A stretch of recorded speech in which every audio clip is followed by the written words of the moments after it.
Good morning, students. I hope all of you remember the part of the chapter 1 explained to you in our last class. Let's recall it. Can you let me answer of certain questions I will ask to you? Who is the writer of our story?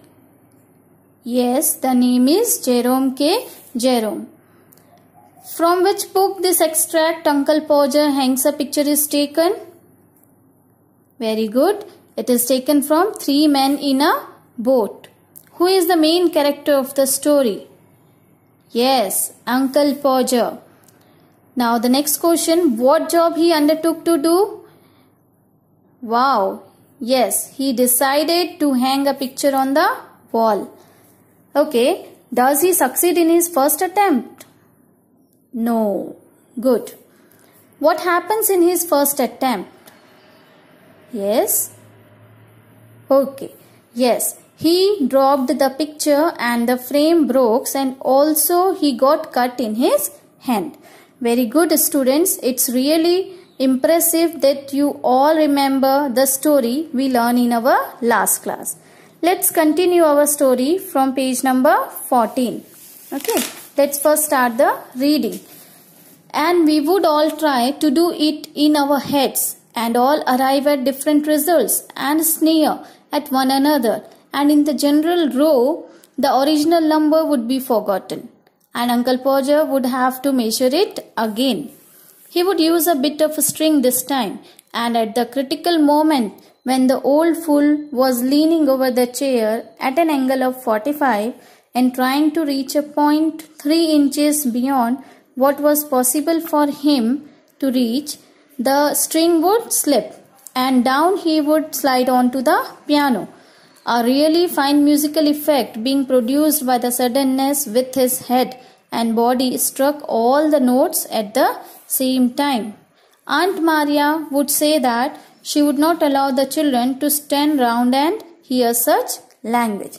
Students, in these paragraphs, it is explained that when Uncle Podger lost the mark made on the wall where he has to put the painting, every member worked hard to find the mark. But they all found it in different place. So Uncle Podger get frustrated and called them fools and asked them to get down. And he decided to remeasure it again. But on his next attempt also, what happens? He slide down on the piano with a very loud musical effect. And Aunt Maria asked the children not to stand around and wasting their time. Okay, in the next para of the book, see, at last Uncle Podger would get the spot fixed again and put the point of the nail on it with his left hand and take the hammer in his right hand. And with the first blow, he would smash his thumb and drop the hammer with a yell on somebody's toes. It means in the next of his attempt, again he fallen down, the hammer was fallen down on somebody's toes. Okay. Let's see the next para. Aunt Maria would mildly observe that next time Uncle Podger was going to hammer a nail into the wall, she hoped he would let her know in a time so that she could make arrangements to go and spend a week with her mother while it was being done.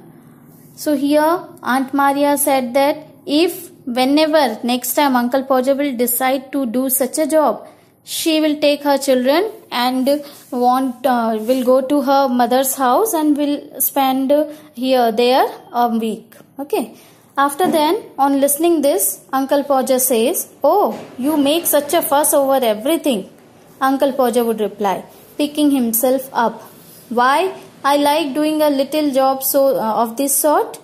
It means Uncle Podger, when he heard that aunt is making a planning to go to her mother's house, Uncle Podger said that, "Why I will decide to do this silly job again? You all women make your plannings with every silly things." Like that he commented on aunt. Okay. Let's continue with our reading in the page number 15. And then he would have another try, and at the second blow the nail would go clean through the plaster and half the hammer after it, and Uncle Podger be precipitated against the wall with force nearly sufficient to flatten his nose. Here again the author is explaining that in his another attempt also he failed to put the picture and he fell down against the wall with force. Now see the book again. Then we had to find the rule and the string again, and a new hole was made, and about midnight the picture would be up, very crooked and insecure, the wall for yards round, looking as if it had been smoothed down with a rake, and everybody dead beat and wretched, except Uncle Podger. There you are, he would say, stepping heavily off the chair onto the charwoman's corns and surveying the mess he had made with the evident pride. Why, some people would have had a man in to do a little thing like that. In both these paragraphs, the author is explaining that after his last attempt, again Uncle Podger tried, and finally by midnight the picture hanged on the wall. But it was not straight. The whole wall had number of scratches. All other members except Uncle Podger got tired.